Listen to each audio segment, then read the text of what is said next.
So guys, আজকে breaking news. জাপানি তেল দিয়ে জুতো পরিষ্কার করতে গিয়ে আক্তারের গায়ে হাতে ব্যথা হয়ে গেল।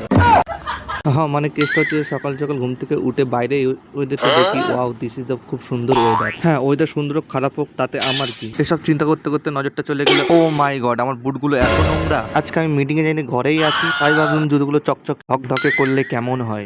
হ্যাঁ হ্যাঁ, ভালোই হয়, কিন্তু ময়লা নয়, তার সাথে কেমন একটা সেন্ট বেরোচ্ছিল। একটু ভালো করে শুকিয়ে দেখি, oh my god, this is the wow গন্ধ।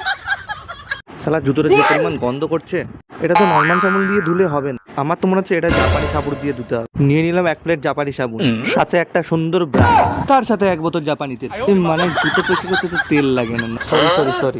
যা বড়ে বড়ে এরকম একটা জায়গায় বেশি দেরি টেরি না করে কাজটা শুরু করে দিলাম। Di la matita, número 2, DJ Caleo, DJ Raulito, con fuerza muchachos, siga moviendo la mata, movete matita. জুতোগুলো চকচকে হয়ে গেছিল, আক্তারের অবস্থা খুবই খারাপ, গায়ে হাতে মাথায়